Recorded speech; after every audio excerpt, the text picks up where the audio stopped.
सत्र में मैं गौरव गिरिजा शुक्ला अभिकल फाउंडेशन की ओर से एहसास उमन बिलासपुर प्रभा खेतान फाउंडेशन के द्वारा कलम की ये सीरीज छत्तीसगढ़ में करीब एक दशक इसे शुरू किए हुए हो गया और देश भर के अनेक हिस्सों में यह आयोजन किया जाता है। एक संक्षिप्त में आप सभी के स्वागत के साथ इस कार्यक्रम के बारे में हम विवरण आपको देना चाहते हैं।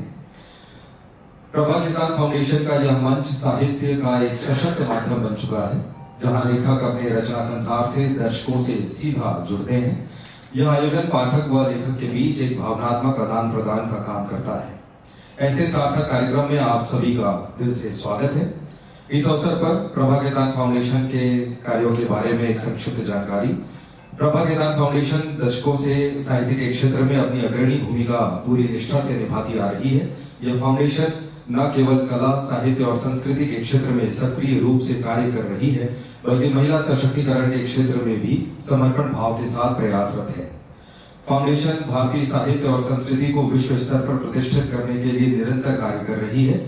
यह फाउंडेशन अपनी पहचान भारतीय साहित्य और संस्कृति के ब्रांड एम्बेसडर के रूप में बना चुकी है और इसके कार्यक्रम तथा गतिविधियां भारत सहित दुनिया के 55 से अधिक शहरों में अपनी उपस्थिति दर्ज करा चुके हैं। कलम के अलावा किताब, लफ्ज, एक मुलाकात, द राइट सर्कल, सुर और साज और आखर जैसे समृद्ध कार्यक्रमों के माध्यम से यह फाउंडेशन समाज के विभिन्न पहलुओं को छूने का कार्य कर रहा है। विशेष रूप से कलम का मंच अपनी भाषा, अपने लोग इस विचार को बढ़ावा देने के लिए समर्पित है, जहां हम सम्मानित और चर्चित लेखकों को आमंत्रित करते हैं ताकि वे अपने पाठकों और चाहने वालों से सीधे जुड़ सकें और उन्हें अपने अनुभवों से रूबरू करवा सकें। अनंत विजय जी एक लेखक और वरिष्ठ पत्रकार और स्तंभकार हैं, जो 2.5 दशक से भी अधिक समय से पत्रकारिता के क्षेत्र में सक्रिय हैं। आपने राजनीति, साहित्य और सिनेमा पर खूब लिखा है। भागलपुर विश्वविद्यालय से इतिहास में BA ऑनर्स और दिल्ली विश्वविद्यालय से पत्रकारिता में अपनी पढ़ाई करने के पश्चात बिजनेस मैनेजमेंट में PG डिप्लोमा करने वाले अनंत विजय जी की अब तक 14 पुस्तकें प्रकाशित हो चुकी हैं। इनमें प्रसंगवश, कोलाहल कलह में, विधाओं का विन्यास, बॉलीवुड सेल्फी, लोकतंत्र की कसौटी और मार्क्सवाद का अर्धसत्य काफी चर्चित रही है। आपकी किताब अमेठी संग्राम के कई संस्करण आ चुके हैं और यह पुस्तक हिंदी के अलावा अंग्रेजी में भी डायनेस्टी टू डेमोक्रेसी नाम से प्रकाशित हो चुकी है। विजय सिनेमा पर सर्वोत्कृष्ट लेखन के लिए राष्ट्रीय फिल्म पुरस्कार, स्वर्ण कमल, राजस्थान के प्रतिष्ठित महाराणा मेवाड़ सम्मान, बिहार सरकार के डॉक्टर फादर काबिल बुल के पुरस्कार से सम्मानित हो चुके हैं। वर्तमान में दैनिक जागरण में एसोसिएट एडिटर अनंत विजय जी को हिंदी पत्रकारिता के क्षेत्र में दिए जाने वाले सबसे प्रतिष्ठित गणेश शंकर विद्यार्थी सम्मान मिलने की घोषणा भी हो चुकी है। और आपको हाल ही में आपकी किताब OTT का मायाजाल के लिए कलिंगा लिटरेरी बुक अवार्ड से सम्मानित किया जा चुका है। हम जोरदार तालियों के साथ आपका अभिनंदन करते हैं। अनंत विजय जी, आपका बहुत बहुत स्वागत है। अभिनंदन करते हैं बिलासपुर की इस पावन भूमि पे। बहुत धन्यवाद। तो आइए बिना लेट किए हुए हम अपने क्वेश्चंस में आते हैं। हमने लगातार आपको निरंतर आपके स्तंभों के माध्यम से हम आपको पढ़ते आ रहे हैं और आपकी बहुत सारी किताबें भी चर्चित रही हुई हैं, हो रही हैं। ऑफिसर की तैयारी करूं और DO बन जाऊं, क्योंकि उस समय अभी बहुत सारी मानसिकता ये कि सरकारी नौकरी अगर मिल गई तो विवाह, शादी, घर परिवार सब अच्छे से चल जाता है। और हमारे ज़माने में जब मैंने पत्रकारिता आरंभ की थी तो लोग पूछते थे कि पत्रकार तो हो लेकिन करते क्या हो। कई बार ये भी पूछते थे कि अखबार में क्या काम करते हो, मतलब अखबार पहुंचाने का काम है, क्या काम है। तो ये मैं प्री टेलीविजन एरा की बात कर रहा हूँ, जो थे मेरे पिताजी के, और वो फिल्मों में गाना मुझे आज भी याद है। गोपाल सिंह नेपाली जी सोने का कड़ा यहाँ पहनते थे उस जमाने में, यहाँ इतना मोटा गोल जैसा, अच्छी पर्सनालिटी थी। तो बस वहीं से थोड़ा संपादकों को पत्र लिखने लगा, कई सारी चीजें आने लगी पत्रिकाओं के बीच, तो संपादकों को पत्र लिखने लगा। और बहुत सारे लोगों की तरह संपादकों को पत्र लिखते लिखते मैं भी पत्रकार बन गया। यही छोटी सी जर्नी है। और ईश्वर की कृपा से टेलीविजन में भी 15 साल काम करने का अवसर मिला और प्रिंट में भी काम करने का अवसर मिला, और बहुत छोटे समय के लिए इंटरनेट मीडिया में भी काम किया मैंने। और फिर लेखन यात्रा कहाँ से शुरुआत किया? ये बड़ा कठिन प्रश्न है कि कैसे कहाँ। एक्चुअली मैं अभी अपने आप को उस मानसिक स्तर में नहीं पहुंचा पाया हूँ कि इस तरह के प्रश्नों का उत्तर दे सकूं। वो लोग जो बड़े हो जाते हैं ना थोड़े पेडिस्टल पर, तो सोच के रखते हैं कि मैंने तो बचपन से तैयार कर लिया था। और इसके जैसे क्रिकेटर्स वगैरह से जब सेंचुरी मार देते तो बचपन से तैयार रखते हो लोग, ऐसा कुछ नहीं है। मैं हिंदी में समीक्षाएं लिखता था, और रविंद्र कालिया एक हिंदी के संपादक थे, और जब वो ज्ञानोदय के संपादक होके आए तो उन्होंने कहा कि कोई हिंदी में इस वक्त ऐसा व्यक्ति नहीं है जो अंग्रेजी की कृतियों की हिंदी में समीक्षा लिखे। तो मैंने कहा कि ठीक है, मैं ये प्रयास करता हूँ, क्योंकि मुझे नॉन फिक्शन पढ़ने का गरिमा जी बहुत शौक है। मैं फिक्शन कविता से तो खैर बहुत ही दूर हूँ। मुझे जो कविता गेय नहीं हो सकती वो आजकल गद्य वाली कविताएं अच्छी नहीं लगती।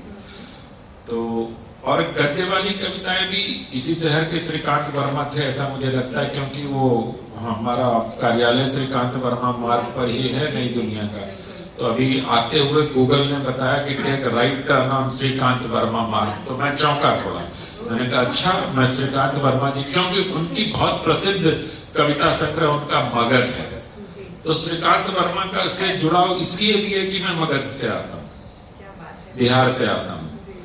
तो मुझे उनकी कविताएं थोड़ी पसंद है। मतलब अतुकांत कविताओं में भी अगर कोई संदेश हो ना, आजकल की कविताओं की नहीं कि वो जा रहा था, अचानक उसने सामने एक पत्थर देखा, पत्थर पर ठोकर मारी, वो आसमान में गिरा और आसमान से फिर जल पे गिरा और एक तरंग सी चमक गई।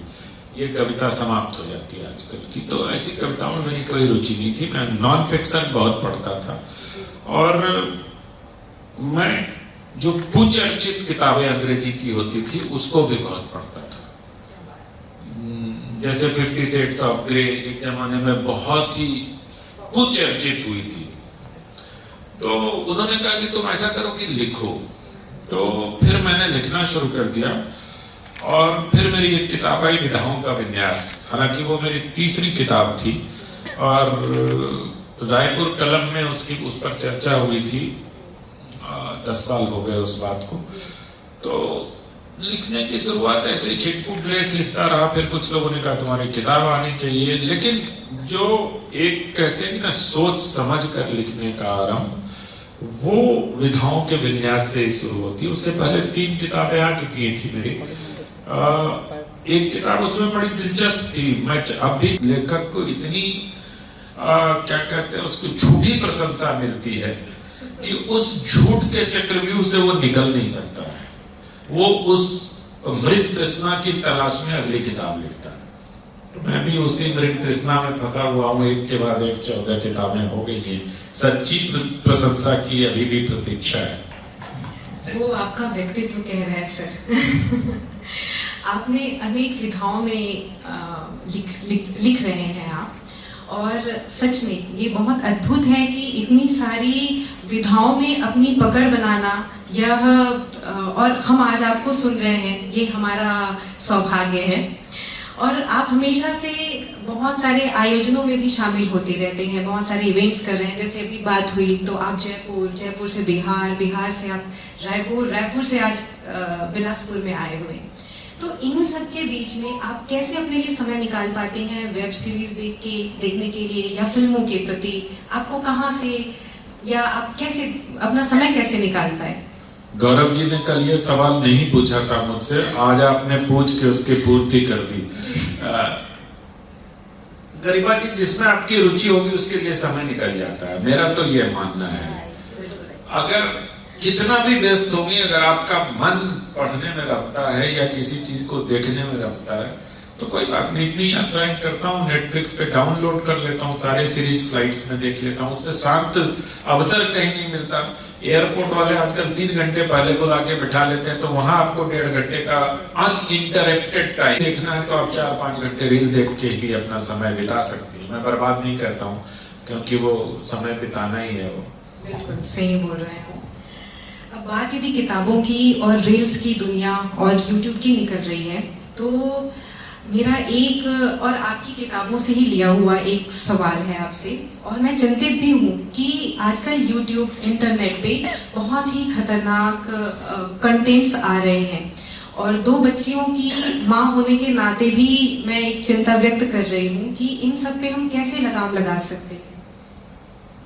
आप ही लगाम लगा सकती हैं, आप जैसी माएँ लगाम लगा सकती हैं। मैं कल भी ये चर्चा कर रहा था कि अच्छी और बुरी चीजें समाज में हमेशा से रही हैं। आज YouTube है, उस पर अश्लील सामग्री उपस्थित है।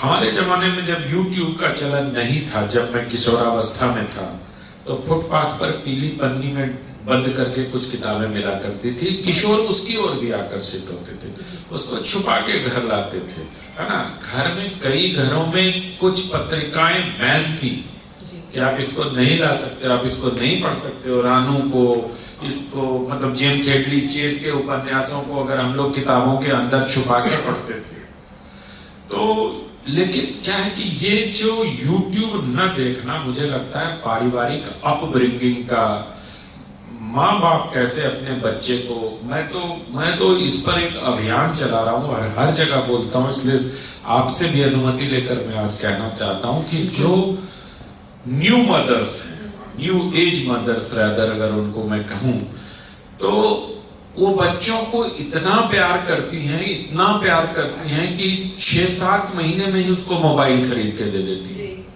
पेरेंटिंग का अहम हिस्सा है अभी।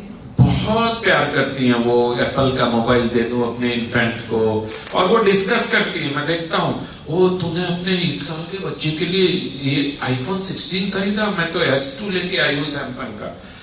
तो मुझे लगता है कि वो प्यार जताने का अच्छा तरीका है गरिमा जी, लेकिन हम सोच नहीं पा रहे उस बच्चे को हम कंटेंट ओबेसिटी का शिकार बना रहे हैं, और बचपन से बना रहे हैं। और सिर्फ वो क्या है, वो खाना नहीं खा रही है या खा रहा है बच्चा, तो आपने उसमें गाने लगा के दे दिए, तो वो जो माँ से बात करने का उसका एक रागात्मक संबंध बनता था, वो संबंध उसका मोबाइल से बनने लगा।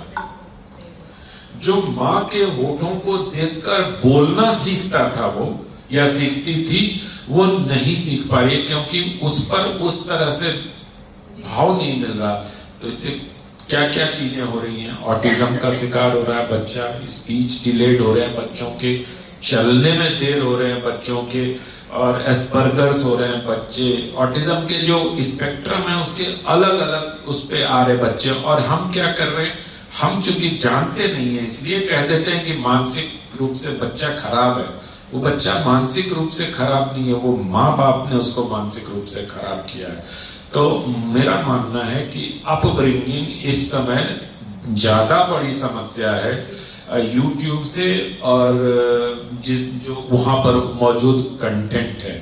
हम कभी बच्चे को कुछ ऐसा दिखाने का प्रयास नहीं करते, हम सिर्फ मोबाइल दे के छोड़ देते हैं उसको, और उसके बाद हम अपने काम में व्यस्त हो जाते हैं। और जब कोरोना के बाद वर्क फ्रॉम होम आया है, तब से तो ये संकट और बड़ा हो गया है, क्योंकि मम्मी पहले अगर किसी नैनी को रख लेती थी जो उसके साथ खेलती थी, उसको भी हटा दिया क्योंकि वो तो घर में ही है। लेकिन घर में होते हुए वो अनुपस्थित है, वो अपने लैपटॉप पे काम कर रही है, और बच्चा उसको डिस्टर्ब न करे इसलिए उसको मोबाइल दे दिया, आईपैड दे दिया, टीवी के सामने दे दिया। बच्चा बीमार हो रहा है, मानसिक रूप से बीमार हो रहा है। इसलिए मैं करबद्ध प्रार्थना करता हूँ आप लोग से, न्यू एज मदर के कान में ये बात जरूर डालिए कि बच्चा तुम्हारा मानसिक रूप से बीमार हो जाएगा अगर तुम उसको मोबाइल दोगे। बिल्कुल सही बोल रहे हैं, और ये मैं खुद एज अ फिजियोथेरेपिस्ट महसूस करती हूँ, और बच्चों के स्कूलिंग में भी इसका बहुत ज़्यादा असर पड़ रहा है। जो बहुत कम समय में वो अवसाद में आ रहे हैं, सुसाइडल अटेम्प्ट्स कर रहे हैं, वो इसी के कारण है। बिल्कुल सहमत सर। चलिए आइए आगे बढ़ते हैं। सर, अभिव्यक्ति की आज़ादी के मायने क्या हैं? अभी रिसेंट एक मामला है रैना जी का और अल्लाह बदिया। जी जी जी, उस पे आपकी क्या विचार है? मेरा कोई विचार नहीं है। मैं तो ये कहता हूँ कि अल्लाह बदिया और समय रहना जैसे लोग तब तक फलते फूलते रहेंगे जब तक उनके सामने बैठ के तालियां बजाने वाले लोग होंगे। जिस कार्यक्रम पर आप विवाद कर रहे हो उसमें स्त्री पुरुष समान भाव से बैठे हैं और वो अश्लील बातें कर रहे हैं और सब ठाके लगा रहे हैं, तो हम उसको क्यों दोष दे रहे हैं? हम तो सामने वालों को भी दोष देना जो टिकट लगा के उसको देखने गए हैं, ये जानते हुए कि इसी तरह के कंटेंट की बात करेगा, न जानते हुए भी। कपिल शर्मा के शो में क्या बात होती है? खुलेआम फ्लर्ट करता है वो, खुलेआम अश्लील द्व्यर्थी संवाद बोल रहा। दादा कोंडके का किसी जमाने में ऐसी फिल्में आती थी तो हम कहते थे दादा कोंडके समाज को नष्ट कर रहे हैं। आज कपिल शर्मा क्या करता है? आप उनके संवाद सुन लो, आप परिवार के साथ उसको देख नहीं सकते। और कपिल शर्मा का शो टीवी पे चलता था, उसकी लोकप्रियता कम होने लगी तो ओटीटी प्लेटफॉर्म पे चला गया, क्योंकि टीवी में तो कुछ रेगुलेशन है, ओटीटी पे कोई रेगुलेशन नहीं है। वहां और खुल के वो मतलब इतना बुरी तरह से फ्लर्ट करता है। तो मेरा कहना है कि सामने वाली हीरोइन भी तो उसको जवाब देती, although all things were scripted, लेकिन ऐसी स्क्रिप्ट पर किसी को तो कहना चाहिए कुछ। वो दीपिका से लेके कंगना तक सबसे कुछ ना कुछ बोलता रहता है, उल जलूल चीजें, और सब उसको एंजॉय करते रहते हैं। तो हम अभिव्यक्ति की आजादी की सीमा तो स्वयं तय करते हैं। भारत का संविधान हमको दिया है कि आपकी अभिव्यक्ति की सीमा वहीं तक है जहां से मेरी सीमा शुरू होती है।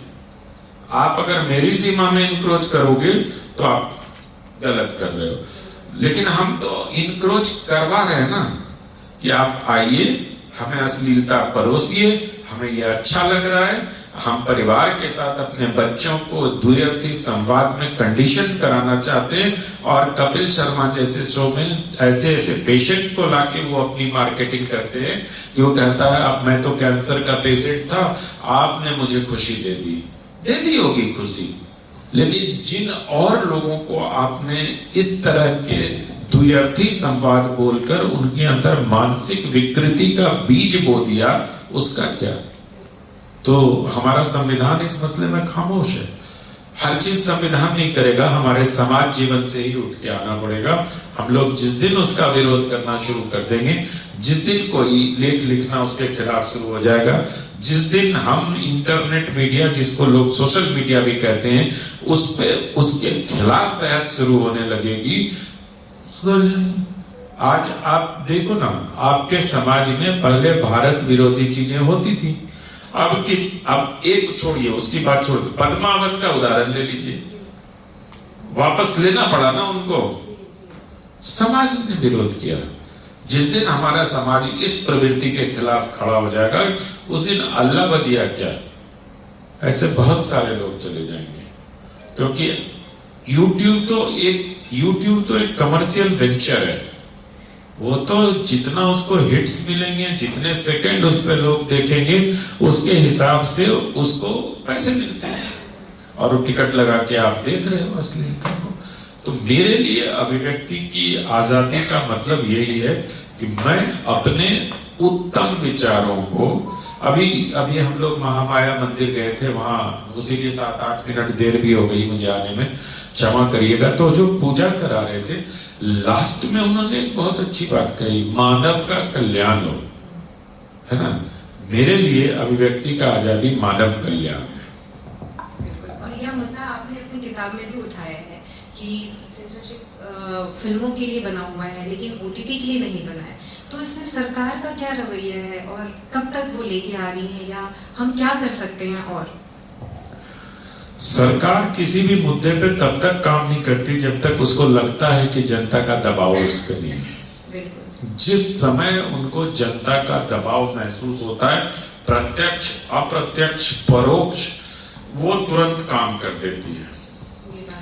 आप राम मंदिर का निर्माण इतने वर्षों से नहीं हुआ, लेकिन जब समाज ने उसको उस तरह से उठ के खड़ा हुआ तो राम मंदिर का निर्माण भी हो गया। इसको मैं उदाहरण के तौर पे बता रहा हूँ। मैं और कई उदाहरण दे सकता हूं जिसमें कि जनता के प्रेशर में वो काम। अरे आप छोड़ दीजिए, आपके मोहल्ले की सड़क नहीं बनती, आप जब आंदोलन करने लगते हो तो पार्षद आके खड़ा हो जाता है कि भैया बताओ क्या करना है। तो हमें इस पर तैयार करना। देखो, सरकार पर जितना दबाव पड़ता है, आप याद करिए जब सीक्रेट गेम्स आया था, वेब सीरीज, सीक्रेट गेम्स के बाद मिर्जापुर आया, मिर्जापुर के बाद घोल आया, घोल के बहुत सारी वेब सीरीज आई। इन वेब सीरीज की चीजों को लेकर फिर एक मध्य प्रदेश से ही रिलेटेड कोई वेब सीरीज थी जिसमें मंदिर प्रांगण में किसिंग का सीन था, जिसपे बहुत सारे केस मुकदमे देश भर में हुए और अमेज़न प्राइम की जो चीफ थी उसको नोएडा में और लखनऊ में पूछताछ के लिए थाने में बुलाया गया। जब ये पूरा बवाल मचा तो सरकार ने तुरंत कहा कि ओटीटी को रेगुलेट करने के लिए हमें सेल्फ रेगुलेशन करना चाहिए। इसके बाद एक स्टेज और आई, मुंबई डायरी जैसी सीरीज आई, या उसके बाद महिलाओं को टॉपलेस दिखाने की बात हो, या बहुत सारी चीजें ऐसी जब दिखाने लगी और इस पर जब बवाल बढ़ा तो सरकार ने कहा कि हम 3 लेयर की, उसमें वो भी था कि आपने एयरफोर्स के लोगों को भी रेप करते हुए दिखा दिया उसकी वर्दी में, एयरफोर्स की वर्दी में ओटीटी पे, क्योंकि कोई वहां तो किसी प्रकार का कुछ है नहीं, लगाम नहीं है, जो मर्जी दिखा दो। तो सरकार ने कहा हम 3 लेयर्स स्वनियमन लेके आ रहे हैं, एक अपना खुद करो, एक फिर एक कमेटी करेगी और तीसरा आईएमबी सेक्रेटरी को अधिकार होगा। तो जैसे जैसे समाज में विमर्श से दबाव बनेगा, सरकार, हालांकि मुझे लगता है कि ओटीटी को रेगुलेट करने के लिए बहुत बड़े इंफ्रास्ट्रक्चर की जरूरत है सरकार को, बहुत पैसा खर्च होगा इसमें, लेकिन आज नहीं तो कल करना तो पड़ेगा ही सरकार को। अच्छे से मान जाए तो अच्छी बात है, नहीं तो आंदोलन के बाद तो मान ही लेते हैं, मनवाना ही पड़ेगा। जी, मीडिया कंटेंट, मीडिया हाउस के कंटेंट पे सर देखा आ रहा है बहुत लंबे समय से कि बहस होती है और बहस फिर वो बहुत चीख और ऐसे वाले मोड में आ जाते हैं वो। तो जिस मीडिया का काम है हमें जागरूक करना, उनके कंटेंट्स पे हम कैसे काम कर सकते हैं या वो कैसे सुधार सकते हैं उनके कंटेंट्स? आपने कभी सोचा है कि टेलीविजन पर बहस की संख्या अचानक क्यों बढ़ गई? किसी ने सोचा? मुद्दों को लेके क्यों? बहस कराना बहुत आसान है, अच्छा, उसमें खर्च भी कुछ नहीं होता और 1 घंटा निकल जाता है। आपने 3 गेस्ट बुलाए, एक इस्लामिक स्कॉलर हो गया, स्कॉलरशिप से उसका है लेना देना कि नहीं मुझे नहीं मालूम, एक भगवाधारी हो गए और 2 इंडिपेंडेंट बैठा लिया है, 4 लोगों को बुला लिए। और मान लीजिए कि 1 घंटे के शो में आपको चारों को पेमेंट करना पड़ा, तो कुल जमा आपको 12,000 रुपए देने पड़े। ये highest side of the payment rate बता रहा हूं आपको। तो 12,000 में आपने 1 घंटे का सॉफ्टवेयर डेवलप कर लिया। और अगर आप डिबेट नहीं करोगे तो 12 घंटे में 1 घंटे के 60 मिनट में अगर आप 20 मिनट का कमर्शियल ब्रेक निकाल दो तब भी 40 मिनट बचते हैं आपके पास। उन 40 मिनट के भरने के लिए आपको कम से कम 13 से 14 न्यूज स्टोरी चाहिए। न्यूज स्टोरी 14 को एडिट करने के लिए कम से कम 4 से 5 एडिटर्स चाहिए, 14 रिपोर्टर्स चाहिए, 14 ड्राइवर चाहिए, 14 कैमरा पर्सन चाहिए, है ना, गाड़ी का पेट्रोल चाहिए, दिन भर की मेहनत चाहिए। उसके बाद एक 3 मिनट की स्टोरी तैयार होती है जिसकी कीमत होती है कम से कम 12 से 14,000 रुपए एक की, और आपको 13 स्टोरी ऐसी बनानी पड़ेगी। तो 14,000 गुना 13 और उधर आपका 12,000 रुपए में 1 घंटा निकल गया। तो आप देखोगे चैनल्स पे बैक टू बैक डिबेट हो रहे हैं शाम को। आप यही नहीं, आप देखो कि डिबेट के बीच में भी अगर दिखाते हैं तो 100 खबरें, 200 खबरें, 300 खबरें, उसमें कोई स्टोरी नहीं होती, उसमें सिर्फ विजुअल कटे होते हैं। छोटा सा विजुअल काट दिया और पीछे से एंकर ने पढ़ दिया कि बिलासपुर में आज कलम का आयोजन हुआ अगला फिर पड़ा उसमें कलम का आयोजन प्रभा खेतान फाउंडेशन ने किया। फिर तीसरी खबर, इस आयोजन का सह प्रायोजक श्री सीमेंट और मीडिया पार्टनर नई दुनिया था। तो मतलब एक ही चीज को 3 बना के आपको बता दिया, खर्च नहीं होता। हर चीज के पीछे एक अर्थ तंत्र होता है। मीडिया किसी जमाने में मुझे लगता है कि लोग मुनाफा तो हर जमाने में मीडिया देखता रहा है। आप आज से नहीं, जब से भारत में आप अखबार शुरू हुए, चाहे स्टेट्समैन शुरू हुआ, चाहे ईस्ट से दक्षिण से हिंदू शुरू हुआ, टाइम्स ऑफ इंडिया शुरू हुआ नॉर्थ मुंबई से, और एक और कोई अखबार वेस्ट से शुरू हुआ, तो इन सब के पीछे उद्योगपतियों का ही हाथ था, है ना। और उद्योगपति कुछ, मैं अगर कोई बैठे हो तो मुझे क्षमा करेंगे, लेकिन उद्योगपति होते हैं तो उद्यमी होता है तो वो मेहनत करता है तो उसे कुछ मुनाफा चाहिए होता है। ये सब बड़ा मिसनॉमर है कि मीडिया कभी मिशन था, अब प्रोफेशन हो गया। मीडिया हमेशा से प्रोफेशन ही था। प्रोफेशन के लेवल और डिग्री पर आप बात कर सकते हो। मिशन तब भी था, मिशन आज भी है। तब मिशन स्वाधीनता था, आज मिशन राष्ट्र निर्माण है, तो वो अलग बात है। तो मीडिया से ये अपेक्षा करना, और हम लोग मीडिया में समाज से ही आए लोग हैं, जैसा समाज व्यवहार करेगा हम भी वैसे ही व्यवहार करते हैं। हम कोई मंगल ग्रह से आए व्यक्ति नहीं है, वो ना कोई चौथे स्तंभ है। क्षमा करिएगा जज साहब बैठे, संविधान में कहीं चौथे स्तंभ और मीडिया को अलग से कोई विशेषाधिकार प्राप्त नहीं है। जो 21 से बाकी सब लोगों को अभिव्यक्ति की आजादी का अधिकार मिलता है, उसी से मीडिया को भी मिलता है। तो कुछ चीजें गढ़ दी गई, बना दी गई, चली आ रही हैं, वो रूढ़ होते चली गई हैं। तो जब कुछ असुविधाजनक प्रश्न हम लोगों के सामने आता है तो इसी तरह करके बच के निकलना पड़ता है। आइए, अब समय हो गया है कि हम अपने दर्शकों से सवाल लें, तो एक एक करके आप बताते जाइए। मैं ले लेती हूँ।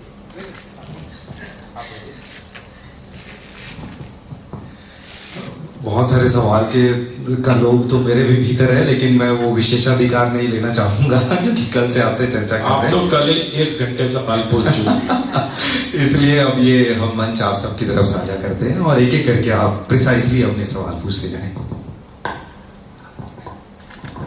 हेलो, नमस्कार सर। नमस्कार। मैं स्वाधा पांडे, और बहुत अच्छा लगा आपके सारे विचार सुन के। लेकिन मैंने आपकी किताब अब तक पढ़ी नहीं है, बट रिव्यू देखा है उसका, पढ़ा है मैंने। और जैसा कि आप अभी बता रहे थे कि सेंसरशिप और रेगुलेशन की बात चल रही है, लेकिन क्या आपको लगता नहीं है कि OTT की तरफ लोग इसलिए अट्रैक्ट हो रहे हैं कि बहुत सारी हिडन चीज़ें हम देख पा रहे हैं? ये इस बात से मैं एग्री हूँ कि बहुत डार्क है कुछ चीज़ें, लेकिन ज़रूरी है वो चीज़ें देखना जो सिनेमाघरों में बैन हो जाती हैं। अभी हालिया इमरजेंसी को देखा हमने, वो उसमें से अपनी सहूलियत से जो सत्य होगा या जिसको सत्य कहता है बनाने वाला, वो सारी चीज़ें हाइड कर दी जाती है। बट OTT में हमारे पास ये सुविधा है। तो मैं इस पे आपके विचार जानना चाहती हूँ कि ये जो कॉन्फ्लिक्ट है सच और, जैसा कि आपने बोला कि आप नॉन फिक्शन के प्रेमी हैं, तो नॉन फिक्शन और रियलिटी के लिए OTT बहुत सहायक है, ऐसा मेरा विचार है। श्रोता जी, बहुत अच्छा प्रश्न है। सहायक है, पर पूर्ण रूप से सहायक है मैं ऐसा नहीं मानता हूँ। आपने जो कहा है कि कुछ चीजें हमें देखने को मिल जाती हैं और इमरजेंसी का उसमें आपने उदाहरण भी दिया। हो सकता है कि इमरजेंसी में कोई ऐसी चीजें होंगी, हालांकि मैंने इमरजेंसी को प्री भी देखा और पोस्ट भी देखा। जब उनको सेंसर सर्टिफिकेट नहीं मिला था तब भी देखा। और आपने इमरजेंसी देखी? नहीं देखी अभी, वेट कर रही हूँ OTT पे आने का। आ गया मैम, आ गया है शायद मेरे ख्याल से, या 17 मार्च को आने वाला है, कुछ ऐसा ही है। तो आप देखिएगा, आपको पता लगेगा कि वो फिल्म इमरजेंसी पे नहीं है। वो फिल्म इंदिरा गांधी के जीवन पर है, और इंदिरा गांधी के जीवन के कुछ अप्रिय प्रसंगों को हटाया गया था। जो देखिए, सरकार सिर्फ स्वधा जी के लिए या अनंत विजय के लिए या इस कमरे में बैठे हुए पढ़े लिखे लोगों के लिए नहीं सोचती है। जिनको हम डार्क ह्यूमर कहते हैं वो हमारी सोसाइटी के कम पढ़े लिखे लोगों पर, या हम इसको भी तो, अल्लाह बदिया को भी तो डार्क ह्यूमर ही कहा जा रहा है ना। वो आपको पसंद है? तो ये डिग्री का फर्क है मैम। और मैं सेंसरशिप, प्री सेंसरशिप के खिलाफ नहीं हूं, मतलब खिलाफ हूं। मुझे लगता है कि कोई एक रेगुलेशन, कोई एक नजर रखने वाला हो। घर में जैसे एक बुजुर्ग बैठे होते हैं ना, तो हम कहीं पार्टी में जा रहे होते हैं, जैसे ही 11 साढ़े 11 बजने लगता है तो हमें दादा दादी की याद आने लगती है या मम्मी की याद आने लगती है। यार घर में मम्मी होगी, मम्मी कहे कुछ नहीं, लेकिन हम पर नैतिक दबाव एक रहता है। मैं एक उस आदर्श मम्मी या दादी की कल्पना ओटीटी के लिए करता हूं, जिसका बस एक दिमाग में रहे निर्माताओं के कि एक ऐसी बॉडी है जो हम पर नजर रख रही है, जो हमारा भला चाहती है, जो समाज का भला चाहती है, जो देश का भला चाहती है। और जो सेंसर बोर्ड है वो अब प्रमाणन बोर्ड हो गया, अब उसका काम सिर्फ सर्टिफिकेशन करना है। तो कोई एक ऐसी चीज बने तो मुझे लगता है कि वो ओटीटी को बढ़ाने में सहायक होगी। आज के डेट में कोरोना के बाद ओटीटी के जो ये जिस क्या बोलते हैं उसको, एप्स डाउनलोड होने में 40% की कमी आई है। कुछ तो कारण होगा। हम ये सोच रहे हैं कि वो 40% 80% ज्यादा डाउनलोड बढ़े, उससे लोगों को रोजगार मिले। आप देख रहे हैं ओटीटी से उन सितारों को भी रोजगार मिल रहा है जो बेचारे बेरोजगार होके पैदल हो गए थे, वो सब वापस सितारे बन गए, उन सबको काम मिलने लगा है। तो एक बड़ा इकोनॉमिक इकोसिस्टम काम कर रहा है इसके पीछे। इसलिए कोई इसको ये नहीं चाहता कि सेंसर आए और उसका गला दबा दे।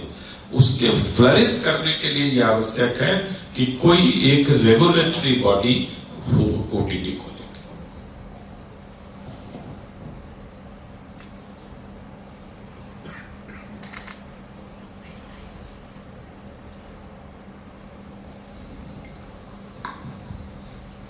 सादर प्रणाम सर, मेरा नाम रश्मि है। आप एक पत्रकार के रूप में भी आपने लेखन किया है और साहित्यकार के रूप में भी। मैं जानना चाहती हूँ कि दोनों में से आपका पसंदीदा माध्यम कौन सा है और आप सशक्त माध्यम किसे मानते हैं दोनों में से? जल्दीबाजी में लिखा गया साहित्य पत्रकारिता है जी। ये तो आपने सुना ही होगा जी। और आराम से लिखा हुआ साहित्य है जी। मैं पत्रकारिता में साहित्यकार हो जाता हूँ और साहित्यिक जगत में पत्रकारिता हो जाता हूँ। मैं एक छोटा सा उदाहरण देता हूँ। मैं एक टीवी चैनल में काम करता था। राहुल गांधी की यात्रा शुरू होने वाली थी जी। वो जो नहीं उन्होंने भारत जोड़ो तो प्रेस कॉन्फ्रेंस में किसी नेता ने उसको महायात्रा कह दिया। ठीक है, अब महायात्रा कह दिया। टेलीविजन चैनल पर हमारे जो संपादक थे उन्होंने डिस्कशन किया उस पर। भाई इतनी बड़ी यात्रा हो रही है तो जाहिर सी बात है 10 लोगों को बिठा के मजमा तो टीवी पे लगेगा। पीछे लिखवाया राहुल गांधी की महायात्रा। मैं वहां साहित्यकार हो गया। मैंने कहा महायात्रा का अर्थ बहुत गलत होता है, कृपया इसको मत लिखिए। उन्होंने कहा आप जैसे साहित्यकारों के साथ यही दिक्कत है, ये कांग्रेस ने बोला है भाई। मैंने कहा कांग्रेस अगर किसी माँ को किसी मान लीजिए कोई बदजुबानी कर दे तो हम वो थोड़ी चलाएंगे। एक न्यूज चैनल होने के नाते, एक समाचार पत्र होने के नाते, एक संवेदनशील पत्रकार होने के नाते अगर किसी भी नेता के साथ महायात्रा जैसा शब्द जुड़ रहा है तो हमारा दायित्व है कि हम उसको ठीक करें, क्योंकि जनता भी हमारी तरफ देखती है। कल ही मेरे सामने प्रश्न आया कि अखबारों की भाषा बहुत भ्रष्ट हो गई है। पहले हम अखबारों की भाषा पढ़ के सीखते थे, अब वो मुश्किल हो रही है क्योंकि बहुत सारे अखबार हमारे आ गए हैं जो बहुत अंग्रेजी दाम होते जा रहे हैं, इंग्लिश हो गया है। अब पता नहीं कहां से उन लोगों के दिमाग में ये भर गया कि हमारे युवा हिंदी नहीं समझते, अंग्रेजी मिक्स समझते। मैं तो सबको बल्कि चुनौती देता हूं कि कोई ऐसा सर्वे हुआ तो बता दो मैं तो ये कहता हूँ कि ये कहकर आप हमारे युवाओं का अपमान करते हो कि उनको न हिंदी आती है न अंग्रेजी आती है, उनको दोनों मिला जुला के कुछ आता है। तो मैं इसीलिए साहित्यकार होना और पत्रकार होना में कोई अंतर नहीं है। हाँ, अगर मैं कवि होता तब कुछ और कहानी होती है। कवि के साथ काम करने का मेरा अनुभव बहुत अलहदा है, इसलिए मैं बहुत खुशकिस्मत हूं कि मैं साहित्यकार ना होते हुए भी लेखक मानता हूं अपने को। साहित्यकार तो जो लोग फिक्शन रचते हैं, जिनकी कल्पना शक्ति बहुत ज्यादा होती है, जो कविता से प्रभाव पैदा कर सकते हैं, वो लोग हो सकते हैं। हमारे जैसे लोग तो नहीं हो सकते। हम तो उनका पढ़ के बताते हैं कि तुम ठीक लिख रहे हो कि गलत लिख रहे हो। धन्यवाद। नमस्कार सर, मेरा नाम डॉक्टर निवेदिता मिश्रा है। अब चूंकि आप कवि हैं और मैं क्या कहूँ, आप भले ही अपने आप को साहित्यकार नहीं कहेंगे, पर जिस प्रकार से हमने आपके बुक्स के बारे में सुना है तो हम तो आपको वो भी उस रूप में भी परिचित पर कवि मत मानिएगा। जी जी बिल्कुल। सर मेरा एक सवाल है, अब जैसे कि मेरा बेटा 6 साल का हो गया है, तो मुझे लगता है कि टीवी मोबाइल सबसे थैंकफुली मैंने उसको प्रोटेक्ट करके रखा है, बाकी सारी रूटीन एक्टिविटीज भी प्लान करके रखी है। सर मैं बुक्स के बारे में जानना चाहती हूँ, अब सिंस उसकी एज 6 वाली एज ग्रुप में आ गया है, तो किन बुक्स से मैं इंट्रोड्यूस करूँ कि उसकी रुचि फिर इस तरफ ली जाए? ये आप पर निर्भर करता है कि आप उसकी रुचि को किस तरफ ले जाना चाहते हैं। आप उसकी रुचि को आर्चीज कॉमिक्स की तरफ ले जाना चाहते हैं या आप उसकी रुचि को भारतीय संस्कृति की ओर ले जाना चाहते हैं। दोनों किताबें उपलब्ध हैं। जो लोग कहते हैं बच्चों की किताबें उपलब्ध नहीं है, मैं उनको बताता हूँ कि बच्चों के लिए संस्कृत के बहुत आसान श्लोकों का एक सेट अभी मैंने अपनी एक दोस्त को गिफ्ट किया है। वो 6 किताबों का एक सेट है, उसमें पूरी संस्कृति है, उसने रामायण बनाया, उसने महाभारत बनाया, और वो हिंदी और अंग्रेजी दोनों में उपलब्ध है। अगर आप चाहती हैं कि आपका लड़का हिंदी ना पढ़े, वो अंग्रेजी में ही पढ़े, अंग्रेजी में ही दीक्षित हो, तो उसको उसी प्रकार से दीक्षित कर सकती। और अंग्रेजी में तो मतलब बहुत छोटे से पेपा पिग से लेके और आर्चीज तक है ही। अब बताओ पेपा पिग दिखा के हम क्या बच्चों को कराना चाहते हैं? बच्चे उसका टूथ ब्रश जब तक नहीं पेपा पिग का मिलता तब तक वो ब्रश नहीं करते। सर बताइए कि एक जन्मदिन में एक हमारे दोस्त के बच्ची ने 2 साल की बच्ची ने 2.5 साल 3 साल की होगी, उसने कहा जब तक मेरे केक पे पेपा पिग नहीं बना होगा तब तक मैं जन्मदिन नहीं मनाऊंगी। अब सुअर काट रही है जन्मदिन पे, बताओ। तो मतलब कहाँ हम अब संस्कृति जा रहे हैं। अभी कौन, मुझे गौरव में कि कोई, हाँ नरेंद्र कोहली जी ने शायद यही कुछ बताया था कि उनका भाई उपनिषद पढ़ रहा था और अंग्रेजी में पढ़ रहा था। तो कोहली जी ने पूछा कि आप क्या पढ़ रहे हैं, तो उन्होंने कहा अपनिषद पढ़ रहा हूं, क्योंकि स्पेलिंग तो अपनिषद है। तो कोहली जी ने कहा बिल्कुल सही पढ़ रहे हो, जिस भाषा में तुम पढ़ रहे हो वो अपनिषद ही है। तो ये आप पर निर्भर करता है मैम, और बहुत सारी सामग्री अच्छी भी उपलब्ध है।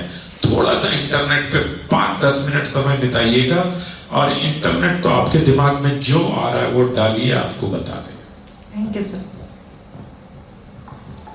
सर नमस्कार, मैं पारिजा एक सोशल वर्कर हूँ और आपकी बात से एकदम सहमत हूँ कि रूल्स रेगुलेशन और नज़र रखनी चाहिए। बट दो बेटों की माँ होने के साथ में एक चीज़ कहना चाहूँगी, जैसे एक एज होती है तब तक तो हम उनको कंट्रोल कर पाते हैं, पर जैसे जैसे वो बड़े होते हैं तो वो सोशल सर्कल जो होता है, उनका फ्रेंड सर्कल होता है, वो बहुत इफेक्ट करता है। जैसे उसके 6 फ्रेंड्स हैं, तो 6 फ्रेंड्स की जो पेरेंट्स हैं वो बहुत फ्री हैं कि ठीक है रात को 12 बजे भी आप निकल रहे हो तो कहीं कोई प्रॉब्लम नहीं है।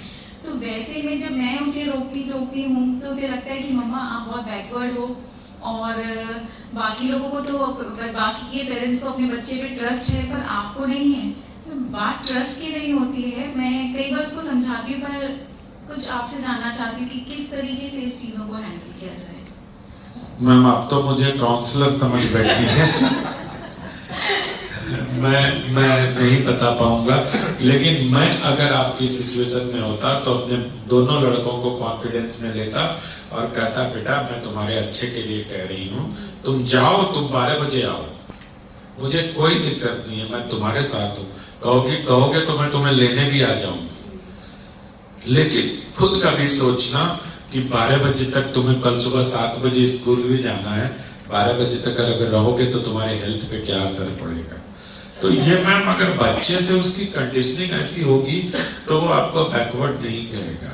हालांकि आजकल इंटरनेट पर इंस्टा पे जो ग्रुप बन रहे हैं और जिस प्रकार के डिस्कशन, ये टीनेजर्स में बहुत बड़ी समस्या हो रही है मैम। और मैं एक जो आहट देख रहा हूं कि अब लड़कों के लिए कठिन समय आने वाला है। लड़कियों के लिए तो है ही, लेकिन जिस तरह से हमारा समाज परिवर्तित हो रहा है, जो हमारे टीनेजर्स लड़के हैं उनके लिए बहुत कठिन समय आने वाला है, क्योंकि उनको हम कंडीशन नहीं कर पा रहे। हम ये मान के चलते हैं कि लड़का है यार, ये तो सब जानता ही होगा, है ना। लड़कियों को फिर भी हम गुड टच बैड टच बताते हैं, लड़कों को बहुत कम लोग गुड टच बैड टच बताते हैं। लड़कियां कंडीशन्ड हो जाती हैं टीनेजर होते होते, लड़के नहीं समझ पाते। इसलिए आप अगर नेशनल क्राइम रिकॉर्ड्स ब्यूरो के बहुत सारे आंकड़े देखोगे तो बहुत सारे विक्टिम आपको अब लड़के नजर आने लगे, खासकर से यंग बॉयज। तो अगेन मुझे लगता है कि ये पेरेंटिंग का इशू है। जब हमें बच्चों के साथ समय बिताना ही होगा, इसका कोई विकल्प नहीं है मैम। और ये मैं इसलिए अपने अनुभव से भी कहता हूं लोगों को कि जब तक आप अपने बच्चे को समय नहीं दोगे, फिर बुढ़ापे में ये मत सोचना कि आपका बेटा आपका ध्यान नहीं रख रहा। जब समय था आपने उसको नहीं देखा, जब उसका समय आएगा वो आपको नहीं देखेगा। वो अपनी पत्नी के साथ चला जाएगा, आप अकेले बिलखते रहना। वो आपको एक मोबाइल लगा देगा, कहेगा मम्मा आप लोग तो बेकार परेशान करती हो, आपके कमरे में एसी लगा, आपके कमरे में टीवी लगा है, आपके लिए बेड रख रखा है, क्या क्यों चाहिए, मैं क्यों चाहिए आपको। जैसे अभी आप कह रहे हो उसको बचपन में कि तुम्हें मोबाइल दे दिया, एसी लगा दिया, सब सुख सुविधा दे दी। तो ये कर्मा का चक्र है, ये लौट के आता है। इसलिए बच्चों को खूब समय देना चाहिए। इस किताब को लिखने के बाद और इस किताब के बहाने मैं सबसे आग्रह करता हूँ कि इसी को फैलाइए, बच्चों को समय दो, बच्चों को समय दो, बच्चों को समय दो। थैंक यू सर, बहुत अच्छा जवाब दिया आपने, जरूर मुझे काम आएगा ये।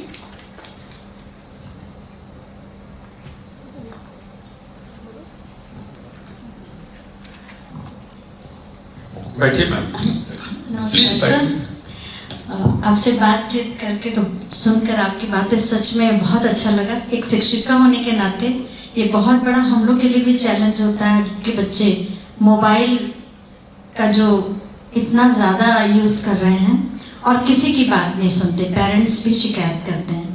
पर हम उनको बताना चाहते हैं, आपसे भी आज एक बहुत अच्छी सीख मिली।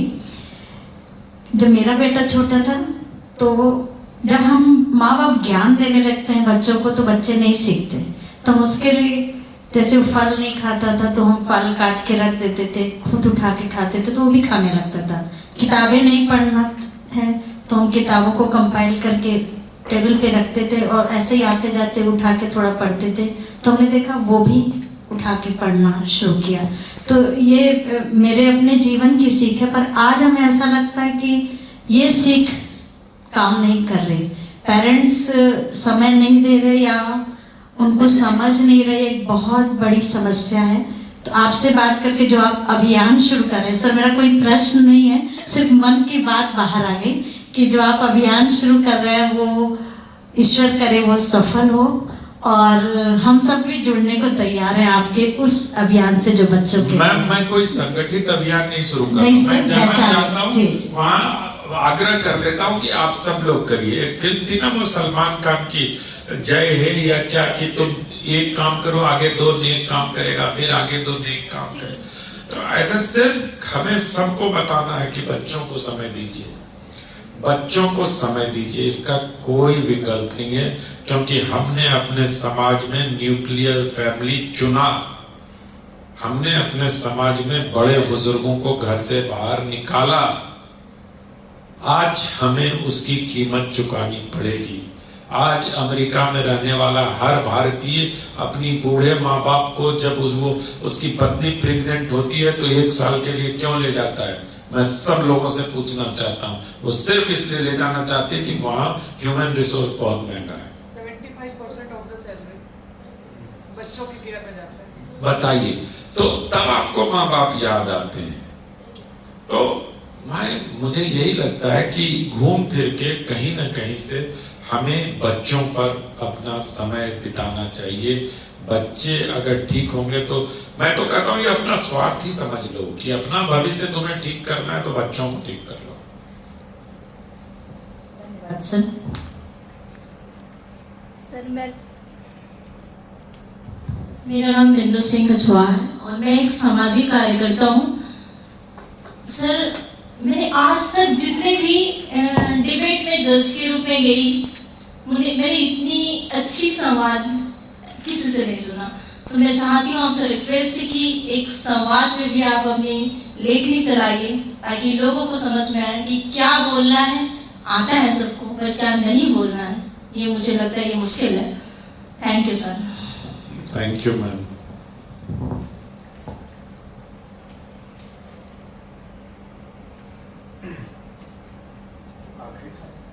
अगर लास्ट एक दो सवाल और पूछ रहे हो तो हम उस ओर आगे बढ़ेंगे और फिर कार्यक्रम को आगे समापन की ओर लेके जाएंगे। जी, महिलाओं की संख्या सर। और doctor Garima, thank you so much for inviting me. Sir आपने एक अच्छी बात कही, मैं बहुत देर से आपको सुन रही थी।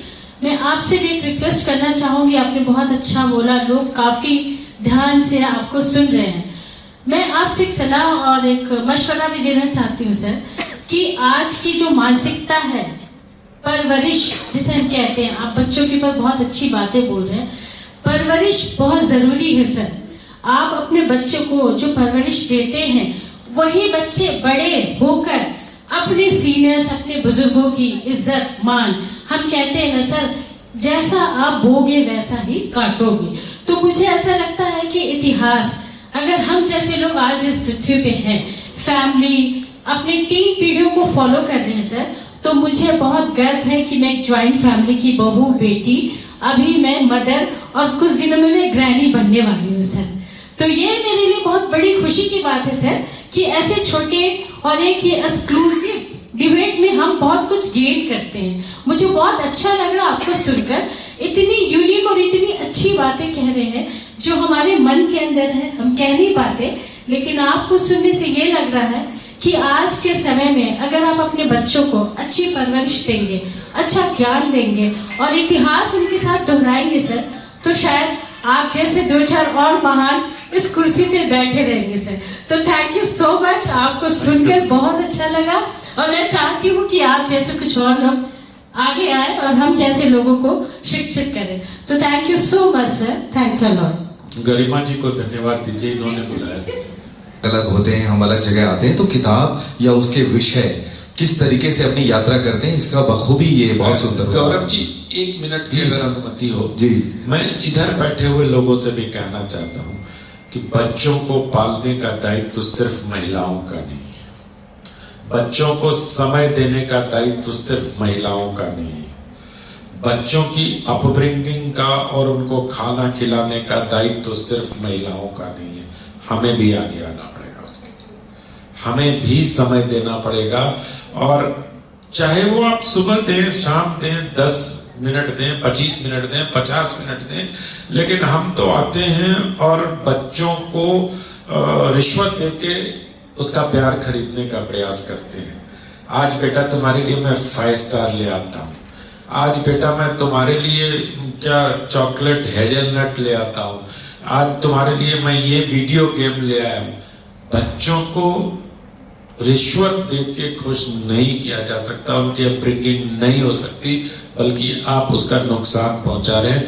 कभी इस पर विचार करिएगा, थोड़ा बुरा लगेगा, लेकिन महिलाओं के साथ मिलकर, माँ के साथ मिलकर, पिता का भी उतना ही दायित्व है कि बच्चे को अपब्रिंगिंग इस तरह से करनी चाहिए, क्योंकि भविष्य में वो सिर्फ माँ का, बाद में मैं बहुत सुनता हूँ कि माँ बेटा एक हो गया, मुझे कोई पूछ ही नहीं रहा है, ये हर घर में सुनने को मिलता है ना। ये इसीलिए हो जाते हैं, कभी नहीं कोई कहता है कि बाप बेटा एक हो गया और माँ को छोड़ दिया।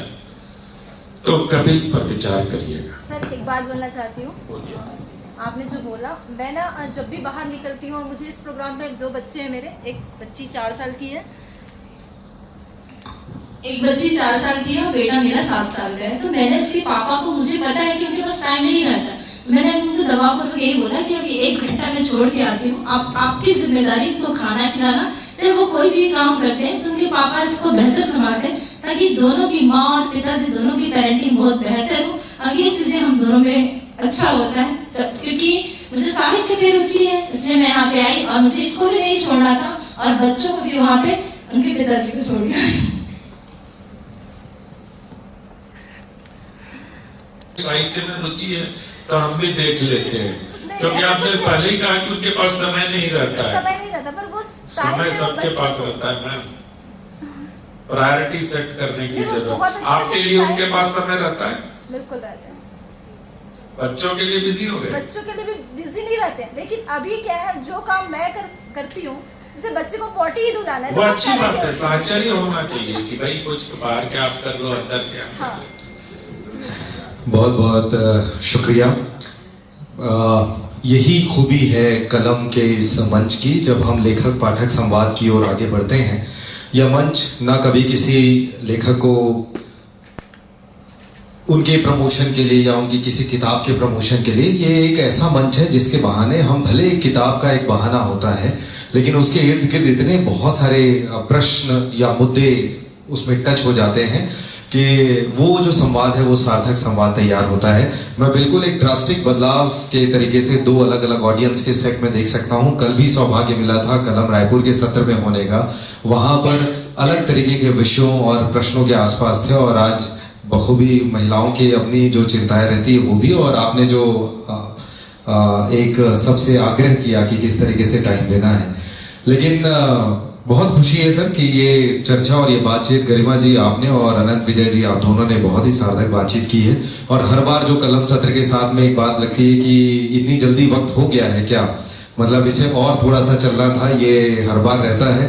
पर हम आपको मजाकिया अंदाज में मैं ये जरूर कह सकता हूँ कि एक अनोखा कार्यक्रम इसलिए भी है जो समय से शुरू होता है, और इसलिए तो और ज्यादा अनोखा है कि समय पे खत्म हो जाता है। वरना साहित्यिक आयोजनों में हम आमतौर पर देखे हैं कि शुरू होने का भी समय नहीं है और खत्म होने का तो है ही नहीं, ये तो तय है। ऐसे कई आयोजनों के हम सब सहभागी होते हैं, लेकिन मैं किसी की आलोचना नहीं कर रहा हूँ, मैं बहुत हंसी मजाक के तौर पर ये कह रहा हूँ। आज की शाम सुधी पाठकों और सधे हुए लेखकों के नाम रही है। यह सार्थक कार्यक्रम मन में कई प्रश्नों को जन्म देता है, तो कभी कई प्रश्नों के उत्तर भी दे देता है, और ऐसे महत्वपूर्ण कार्यक्रम के लिए और इसमें शामिल सभी व्यक्तियों के प्रति हम आभार व्यक्त करते हैं।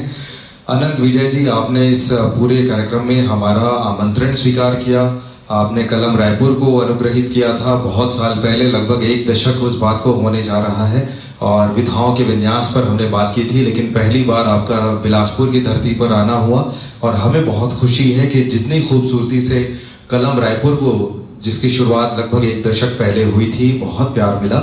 जब से हम कलम बिलासपुर आयोजित कर रहे हैं, हर बार नए पाठकों के तरफ से भी, नए साहित्य प्रेमियों की तरफ से हमें बहुत अच्छा सुझाव मिलता है, प्रोत्साहन मिलता है, और ये लेखक और पाठक दोनों मिलकर के इस कार्यक्रम को सफल बनाते हैं।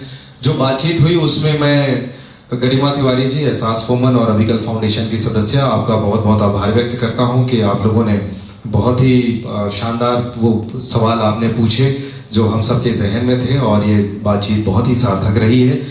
और हमेशा ये आज का आयोजन हमारे मेहमान लेखक के स्मृति पटल पर जीवित रहे, इसके लिए हम आग्रह करते हैं। अशोक कुमार लाल सर हमारे बीच मौजूद हैं, एडीजे साहब, हम चाहते हैं कि आप स्मृति चिन्ह देकर हमारे लेखक को सम्मानित करें। हरमीत हमारे टीम मेंबर, उनसे आग्रह करूंगा कि आज की व्यवस्था काढ़ा दुपट्टा के साथ हम आपका बहुत बहुत स्वागत करते हैं और सम्मान करते हैं। हमें बहुत ज्यादा खुशी है कि इस आयोजन को सफल बनाने में हमारी सहयोगी